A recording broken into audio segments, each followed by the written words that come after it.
이 시간에도 오신 여러분들 위해 특별한 하나님의 축복, 은혜가 넘치기를 주님의 이름으로 축원합니다. 우리 앞뒤 좌우에 있는 분들 따뜻한 사랑의 마음으로 인사를 나눕니다. 주님의 이름으로 사랑하고 축복합니다.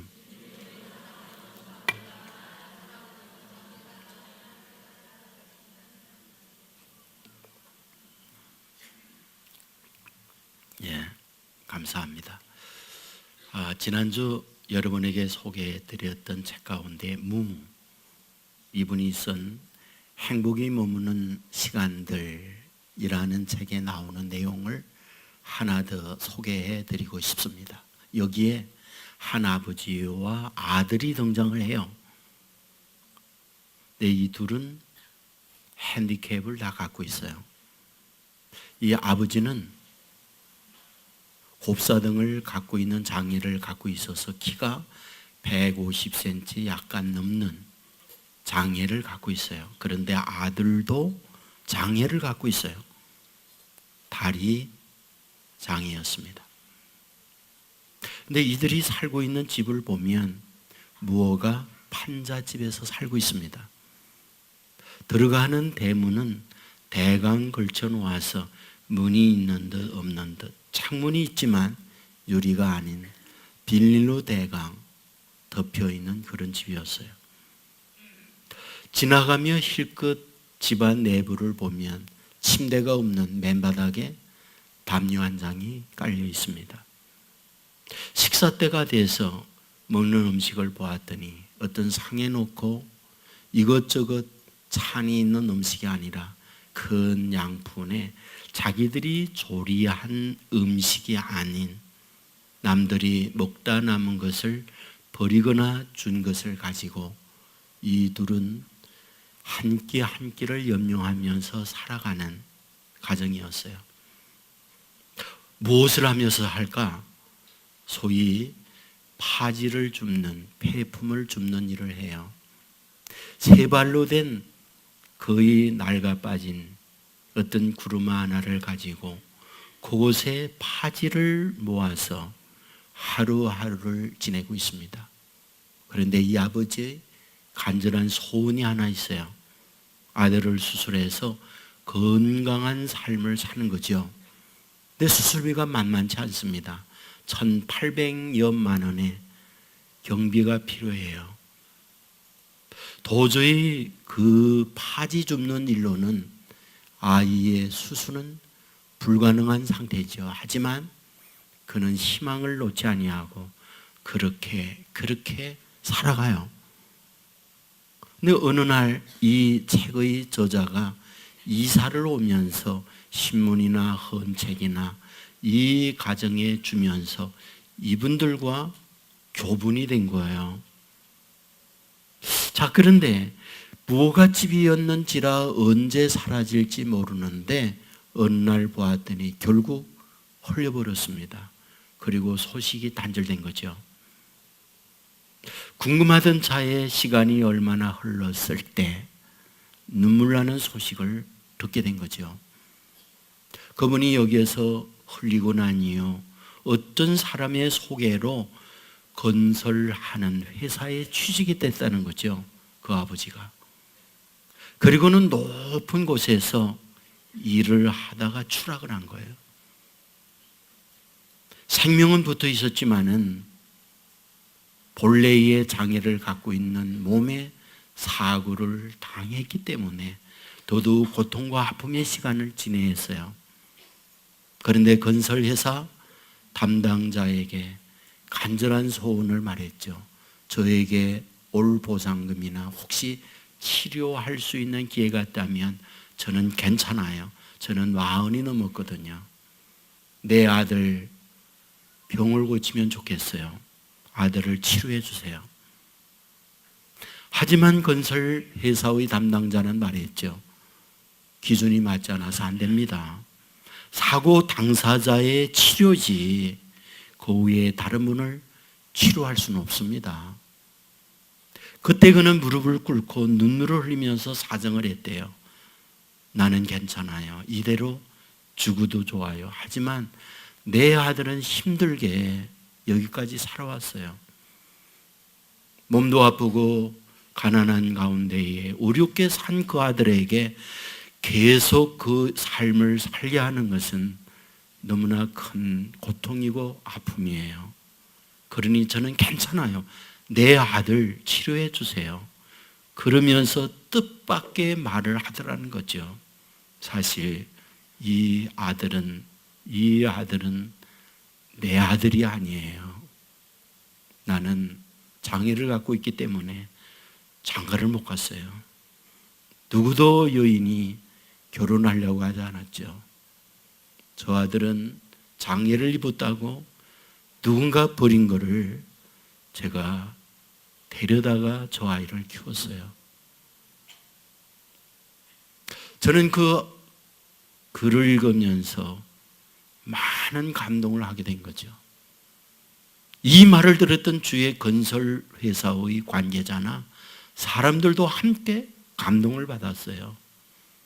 그리고는 그 아이의 장애도 고치고 입원도 치료를 해 주었다는 따뜻한 글의 내용이었습니다. 저는 글을 읽으면서 어떤 생각이 드느냐 하면 인생을 우리가 살잖아요.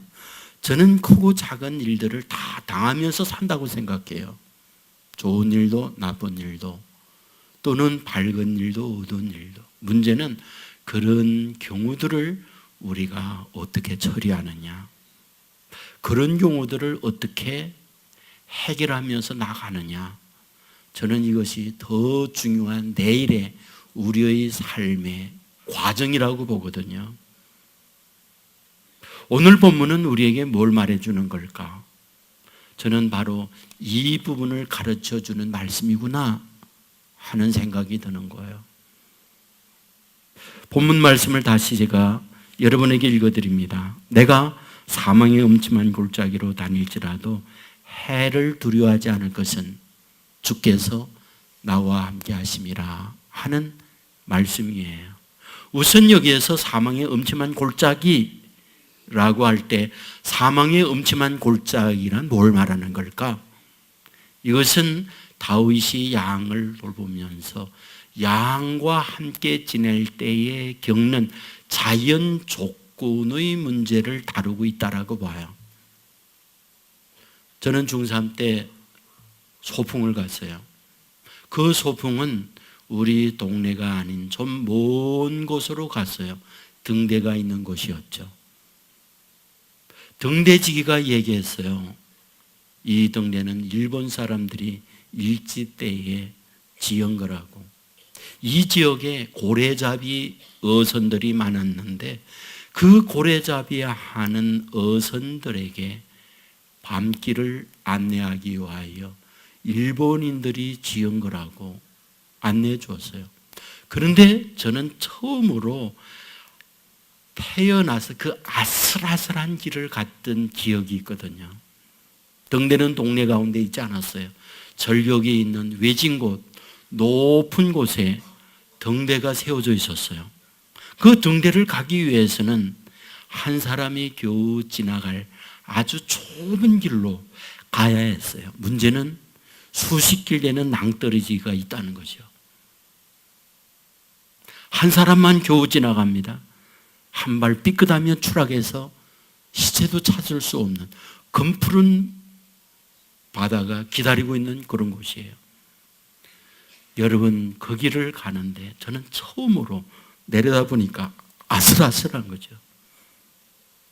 저는 이 본문에 사망의 음침한 골짜기란 그런 것을 말하는구나. 저는 실제 팔레스타인 갔었어요. 다윗이 양치게 했던 그는 배경에 갔었어요. 여러분, 평야가 아니에요. 산과 계곡으로 되어 있어요. 여기서 저기로 가려고 할 때에는 그런 곳을 지나갈 때가 있어요. 바로 다윗은 그것을 생각하면서 사망의 음침한 골짜기를 지난다는 말을 여기에 쓰고 있구나, 그런 얘기죠. 그러면 우리가 인생 사는 데 사망의 음침한 골짜기 어떤 곳일까요? 저는 그것이 질병이라고 볼 수 있고요, 또는 내가 하는 사업의 실패라고 할 수 있고요, 그것은 사람들과의 관계 속에서 힘들어하는 악화적 관계를 말한다고 할 수 있어요. 그것만이 아니라 내가 갖고 있는 여러 가지 꿈들을 펼쳐가려고 하는데 산산조각이 무너져 내리고 내 인생은 이런 사망의 음침한 골짜기에 놓여 있구나. 이런 부분들을 바로 다윗은 여기에서 사망의 음침한 골짜기라고 말하고 있구나 라는 거예요. 근데 문제는 이 사망의 음침한 골짜기란 어떤 특별한 사람만 겪는 거냐 하는 거거든요. 그렇진 않아요.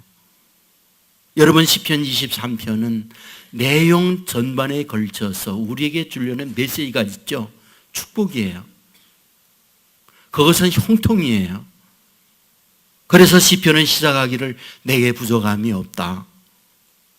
내 영혼을 소생시켜준다. 의의 길로 인도해준다.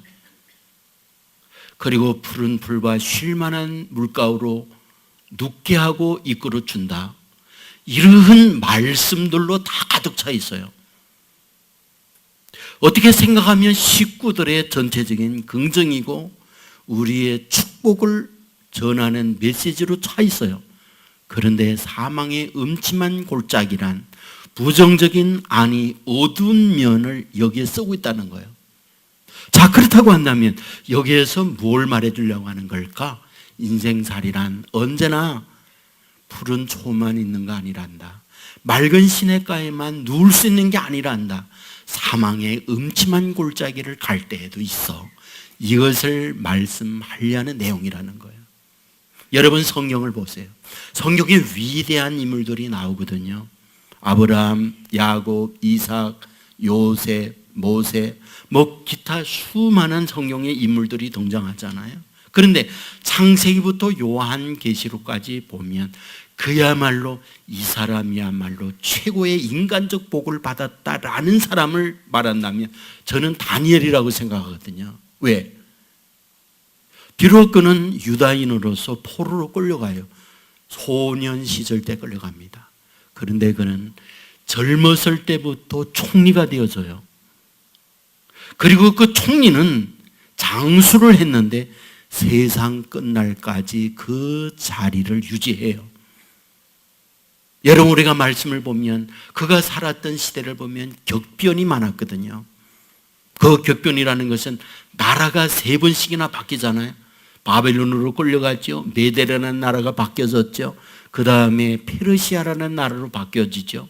왕들이 다니엘이 총리가 있을 동안 4명이나 바뀌는 거예요.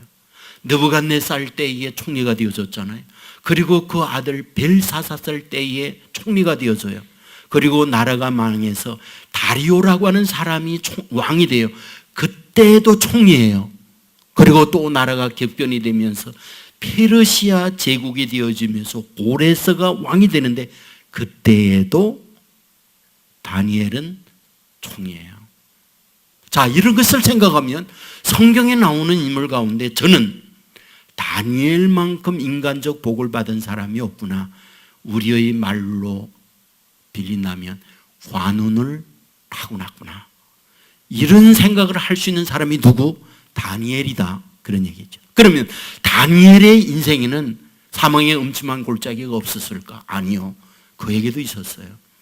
언제나 탑 리더가 되면 끌어내리려고 하는 사람들 정말 많아요. 그리하여 그의 허물을 다 동원하는 겁니다. 인사청문회를 하면 과거에 지나온 흔적들을 전부 끌어내잖아요. 마찬가지예요. 예나 지금이나 높은 탑 리더에 대하여는 그의 허물, 그의 어떤 핸디캡이 될 만한 아킬레스 건을 다 끄집어냅니다. 그런데 문제가 뭔지 아세요? 다니엘은 터너도 먼지가 안 나요. 그는 위장 전입한 일도 없고요. 그는 논문 변조한 적도 없고요. 그는 어떤 부분에 있든지 정말 깨끗해. 허물을 못 찾아. 그런데 단 하나 허물이 있어요. 그 허물이 뭐냐? 그거는 하나님 앞에 3번씩 기도하는 거예요. 예루살렘을 향하여 변함없이 시간을 정해놓고 기도하는 거예요. 라이벌들이 허물을 잡는 건 저거밖에 없다. 그리고 왕에게 찾아가요. 폐하. 폐하말로 이 세상의 최고의 권세자입니다. 폐하 외에 가장 높은 이는 아무도 없습니다. 그러므로 한 달 동안 폐하 외에 다른 데 절하거나 기도하는 자가 있다면 폐하를 모독하는 걸로 알고 멸시하는 걸로 알고 그런 존재는 다 죽입시다. 여러분, 이 이야기를 왕이 들으니까 얼마나 기분 좋아요. 자기를 높이는 이런 부하들의 얘기니까. 그래서 공문에 사인하잖아요. 사실은 누구를 음모하는 계획입니까? 다니엘을 죽이려고 하는 경쟁자들의 음모였잖아요. 여러분, 결국 어떻게 됩니까? 그런 것을 알고 있지만 하루에 3번씩 기도하는 일은 변함이 없었어요. 그리하여 사자의 굴 속에, 사자의 우리 속에 밥으로 던져지는 걸 보게 되잖아요. 여러분, 여기서 우리에게 뭘 말해주려는 겁니까? 인생이랑 누구나 다 사망의 음침한 골짜기 있다. 잘난 사람은 잘난 대로, 높은 사람은 높은 사람대로, 또한 부한 사람은 부한 사람대로, 가난하고 낮은 사람은 가난하고 낮은 대로 사망의 음침한 골짜기 누구나 다 만난다. 이것을 우리에게 보여주는 말씀이라고 하는 거예요. 그런데 오늘 이 말씀을 통하여 우리에게 엄청난 격려 위로가 있다는 말씀을 하십니까? 사망의 음침한 골짜기를 갔지만 그 사망의 음침한 골짜기에서 떨지 않아도 된다. 그걸 말해주잖아요. 그게 뭡니까? 다시 본문을 읽어드립니다. 내가 사망의 음침한 골짜기를 다닐지라도 해를 두려워하지 않을 것은 주께서 나와 함께 하심이라. 주께서 나와 함께 하심이라. 저는 이 부분이 이 말씀의 키라고 생각해요. 여러분, 사망의 음침한 골짜기를 다닙니다. 그러나 해를 두려워하잖아요. 왜? 주께서 나와 함께 하니까. 그런데 이것은 아멘할 일이 아니에요.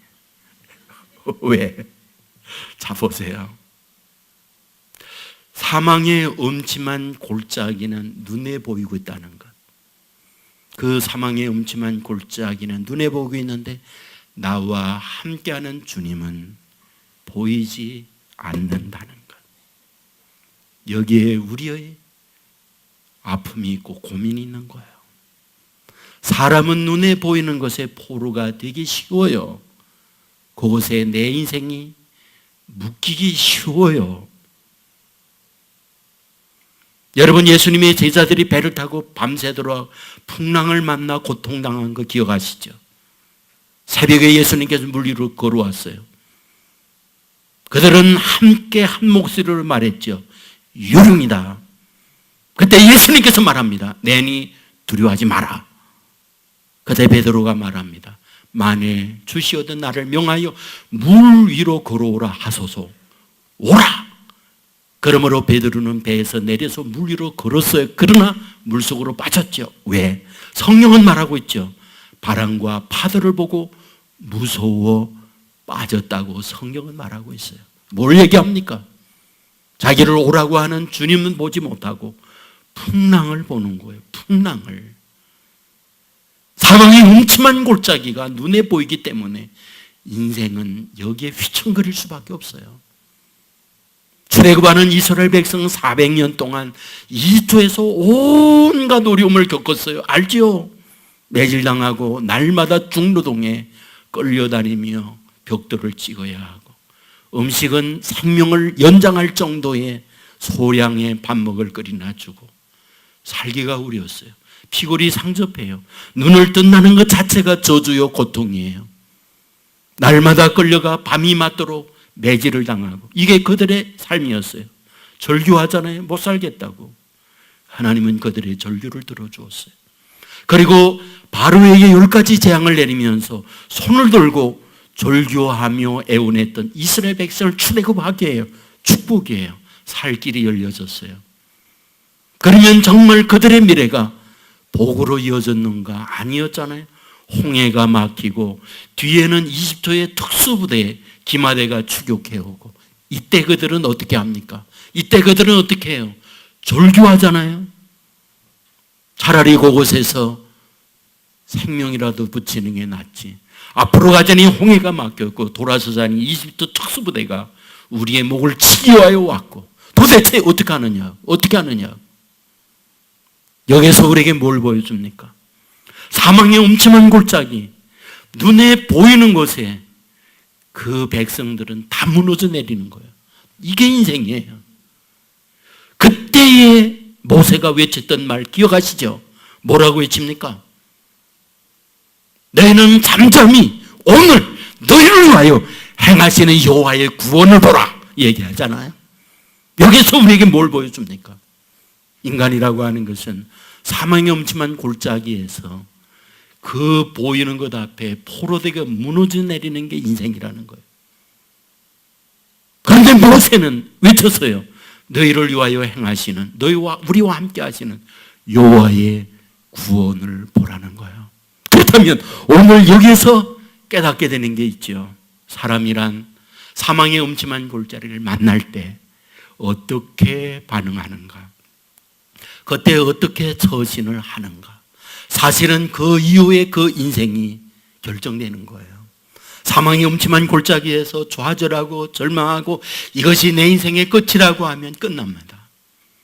그러나 나와 함께 하시는 주님이 있다라는 생각을 가지면 본문에 말한 대로 해를 두려워하지 않을 수 있어요. 오히려 사망의 음침한 골짜기에 함께 하시는 주님 때문에 소망 중에 그 사망의 음침한 골짜기를 통과할 수 있다.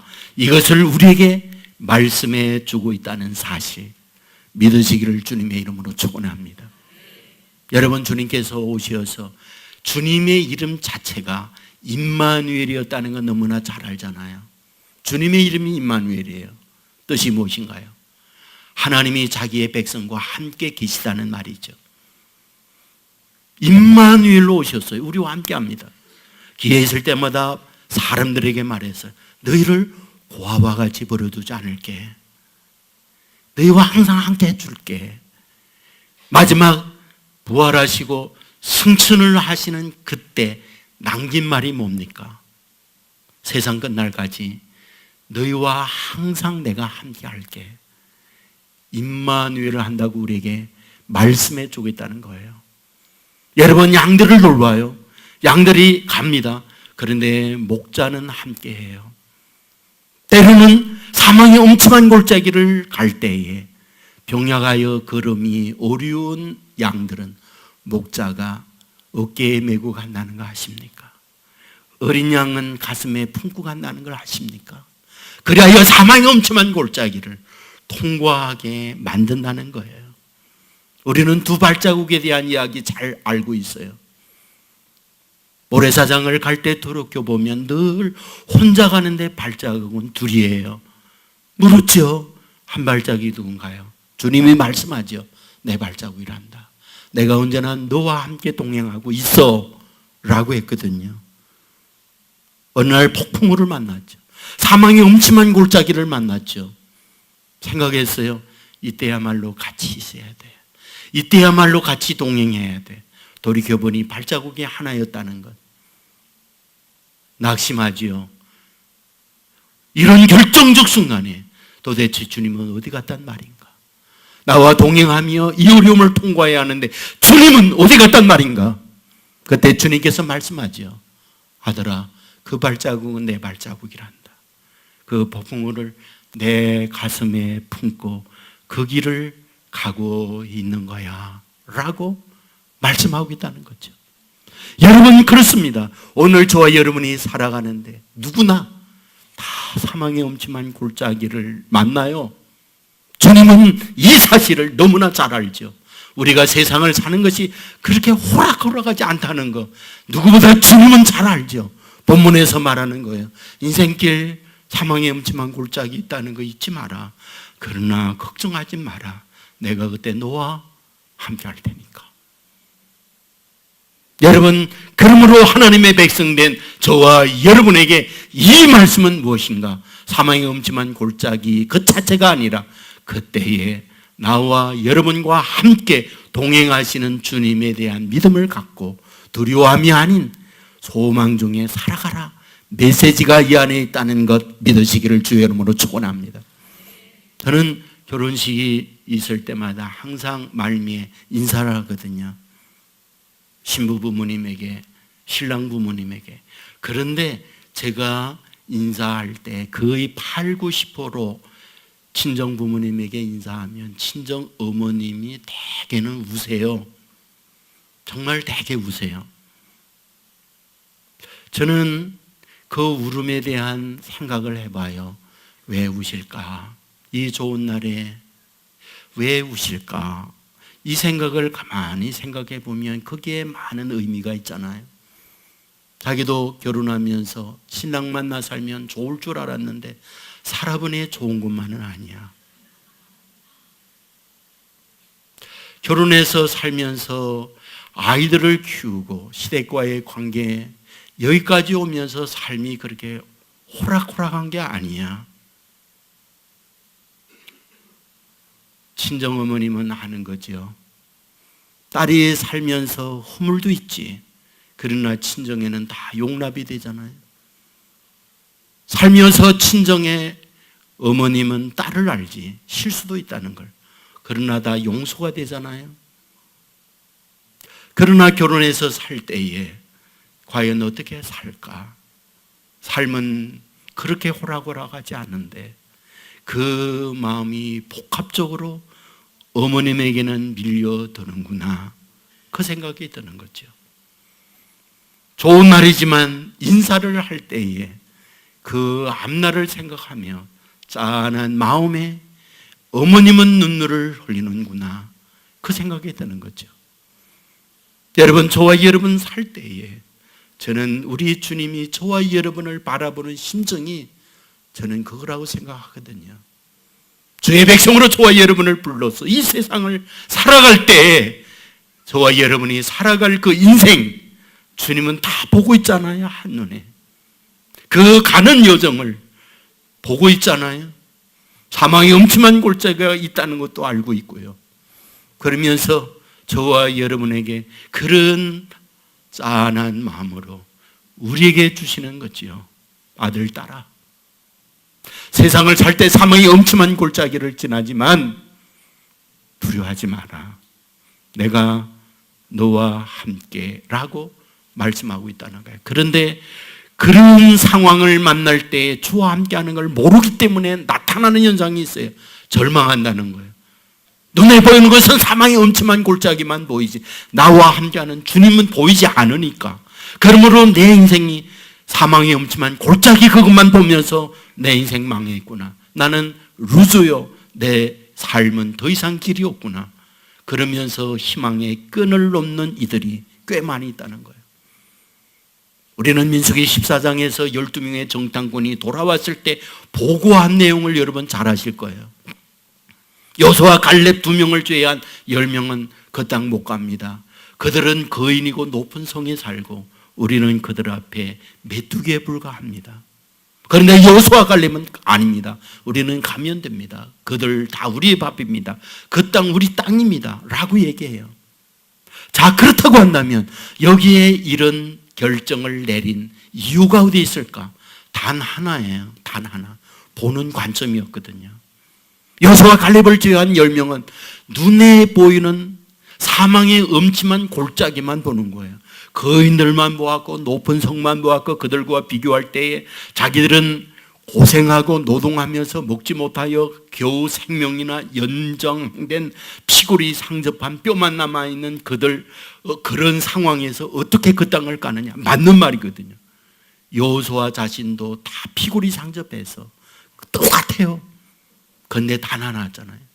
보이지 않는 하나님이 함께 한다는 걸 믿었잖아요. 그 하나님을 믿으니까 그 하나님에 대한 믿음으로 말미암아 가는 거예요. 여러분, 성경은 이렇게 말해요. 차라리 그 땅에 가지 못할 바에는 이 광야에서 죽는 게 낫다라고 10명의 보고한 내용을 듣고 백성 모두가 다 아우성을 치며 외쳤어요.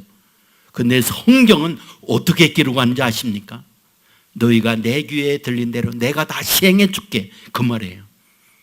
너희가 외치면서 절규한 말 내 귀에 들린 대로 내가 다 시행해 줄게. 아십니까? 여호수아 갈렙을 제외한 나머지 그렇게 절규했던 사람 광야에서 다 죽었다는 거. 여호수아 갈렙만 광야에 통과해서 가나안 땅에 들어가고 있다는 것. 여러분, 굉장히 중요한 부분 아닙니까? 사망의 엄침한 골짜기에 눈에 보이는 것에 내 인생이 무너져서 거기에서 휘청거리고 그곳에 비난, 원망, 절규한 사람은 그대로 끝나지만, 그러나 사망의 엄청난 골짜기지만 나와 함께한다, 여기 주님이 있다, 이 믿음을 가진 사람은 어떠냐? 믿음대로 되더라는 거예요. 여러분, 성경에 우리 주님께서 오셔서 정말 이 문제 강조하고 있다는 거 아세요? 복음서 가만히 살펴보세요. 수많은 병자들이 와요. 다윗의 자손 예수여 불쌍히 여기소서. 누가복음 9장에 보면 2명의 시각장애인이 그렇게 외쳤어요. 그런데 예수님께서 그들에게 뭐라고 말했는지 아세요? 내가 능히 너희들에게 눈을 뜨게 할 줄 믿느냐, 이렇게 물어봐요. 그랬더니 그들이 하는 말, 주여 그러하이다, 우리가 믿습니다 라고 하니까, 그래 너의 믿음대로 되라, 그리고 눈 뜨게 해줘요. 여러분, 그 믿음에 대한 확인은 그들에게만 하지 않아요. 자기에게 찾아오는 그들에게 늘상 묻어요. 내가 너에게 이렇게 할 줄 믿느냐?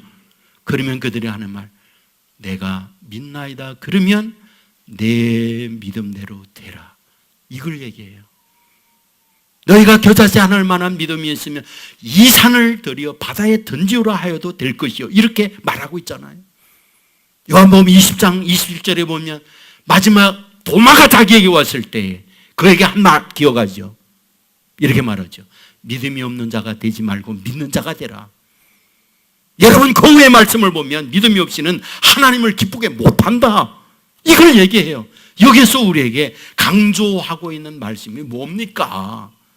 너희가 세상을 살면서 사망의 음침한 골짜기를 만난다 할지라도 거기에 함께하는 주님이 계시는 것에 대한 믿음을 가져라. 그러면 믿는 대로 된다, 이 부분을 말씀하고 있다는 거 믿으시기를 주의 이름으로 축원합니다. 여러분, 다윗은 이거에 대한 경험자가 아닙니까? 다윗은 그 경험자예요. 그는 소년 시절에 양치기 하는 일을 했어요. 양치기는 할 때에 반드시 맹수가 호시탐탐 노립니다. 먹이 사슬 때문에 힘없는 나약한 양들을 쌓아나온 짐승이 공격할 수밖에 없어요. 이것은 먹이 사슬의 필연적이에요. 여러분, 다윗 뜰입니다. 그런데 쌓아나온 사자 호랑이들이 달려들면 여러분, 그 양을 그들의 입에서 뺏어날 때 달려가요. 양들을 그 사나운 짐승에서 뺏어 살게 해주면 그만 도망갑니까? 자기를 공격해요. 자기를. 그도 그 짐승과 싸울 만한 힘이 있는 게 아니에요. 총이 있는 것도 아니에요. 어떤 무기가 있는 것도 아니에요. 도망갈 수밖에 없고, 그때에 괜히 양 한 마리 죽으면 밥으로 주는 게 낫지 하고 쫓아버려야 대개는 자기가 살아요. 하나, 그는 그렇지 않았어요. 어떻게 그게 가능했을까요? 단 하나예요. 어리지만 나와 함께 하나님은 함께한다, 이 믿음이 있으니까 해를 두려워하잖아요. 강하고 담대하게 그 사자의 입을 찢는 거예요. 골리앗 앞에 섰을 때도 마찬가지잖아요. 왕과 그리고 자기의 형님들과 그리고 모든 이스라엘 군인들은 거대한 골리앗 앞에 눈에 보이는 그 앞에 좌절하고 절망하고 두려워 떨고 도망자가 다 돼요. 그런데 여전히 어렸던 다윗은 어떻게 합니까? 그는 당당하게 서요. 어째? 그가 힘이 있고 무술의 어떤 특수한 능력을 가지고 있어서가 아니잖아요. 단 하나예요. 나와 함께 하시는 하나님. 그래야 그 앞에 섰을 때 그는 외쳤어요. 너는 칼과 단창을 가지고 내게 오지만 나는 내가 모두 가는 만군의 여호와 이름으로 간다. 놀라운 일이 뭔지 아십니까? 이 믿음을 가진 다윗과 하나님이 함께하고 있더라는 거예요. 함께 하시는 하나님의 능력의 역사가 믿음을 가지고 있는 그에게 그 능력의 역사를 이루어 주시더라는 거예요. 그래야 골리앗이 쓰러지는 거예요. 다윗이 탁월해서가 아니라 그 믿음을 가지고 있는 다윗과 함께하는 주님이 능력으로 역사하더라, 이걸 보여주는 말씀이더라는 거예요. 앞에서 여러분에게 말씀을 드렸던 다니엘 말이에요. 사자굴 속에 들어갔을 때 함께하는 주님이 어떻게 해요? 사자의 입을 다 봉해요. 배부르게 느낌을 갖도록 해요. 전에 굶주려 있는 사자에게 사람이 하나 떨어지면 뼈도 추리지 못하도록 먹어버렸어요.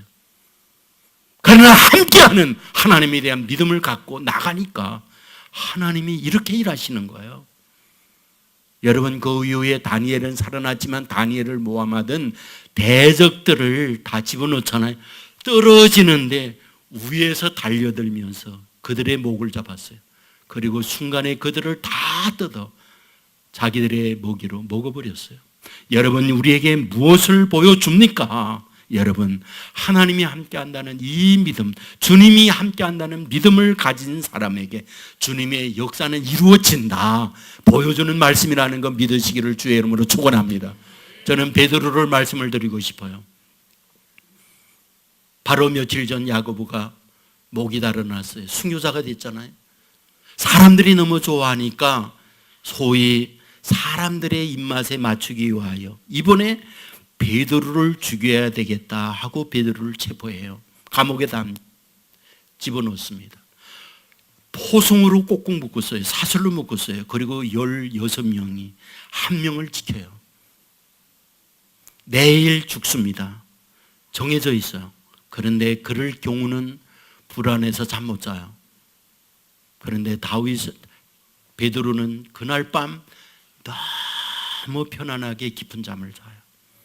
하나님께서 천사를 보내서 잠들어 있는 이 베드로의 옆구리를 찌르며 치잖아요. 눈 떠 보니까 하나님의 천사가 왔어요. 포송을 다 묶어줍니다. 그리고 16명이 지키고 있는 감옥 문을 열고 유유히 감옥에 나오도록 만들어줘요. 여러분, 여기에서 우리에게 뭘 보여주느냐? 하나님이 함께한다, 죽으면 천국이다, 이 믿음을 갖고 사니까 그 믿음을 가지고 있는 이 베드로를 위해서 우리 주님께서 이렇게 역사하는구나. 여러분, 저는 여러분에게 부탁합니다. 정말 이 믿음을 소유하는 저와 여러분 되기를 주의 이름으로 축원합니다. 사망의 음침한 골짜기 누구나 만나요. 만나지 않을 수 없어요. 인생은 그렇게 호락호락하지 않아요. 삶은 곤고하고 힘든 일이 우리에게 옵니다. 하나 말씀해요. 주께서 나와 함께 하십니다. 여러분, 주께서 나와 함께하는 이것을 표현하는 우리의 방법이 있어요. 그게 바로 저는 기도라고 생각해요. 기도는 성령 안에서 무시로 합니다. 교회 안에서 입술로 함께 기도할 수도 있지만 여러분의 잠자리에 누우면서 차 운전을 하면서도 여러분의 학교나 직장에 있으면서도 마음으로 하나님을 사모하며 의지하는 이 기도 누구나 다 할 수 있어요. 그 기도가 무엇이냐? 나와 함께 하시는 주님을 믿는 표현이에요. 나와 함께 하시는 주님을 의지하는 우리의 공개적 우리의 표현이에요. 여러분, 이 마음을 주님은 아세요. 나와 함께하는 주님, 이거를 내가 믿고 있구나. 그 믿음을 가지고 있는 이와 주님은 함께해요. 역사를 이룹니다. 사망이 음침한 골짜기지만 해를 두려워하지 아니하고 그것을 통과하게 만들고 과연 주님의 기적을 체험하는 하나님의 사람으로 만들어준다는 것, 이 은혜, 이 축복을 내 것으로 만들어 사는 저와 여러분의 삶이 되기를 주의 이름으로 축원합니다. 모두 자리에 일어나겠습니다.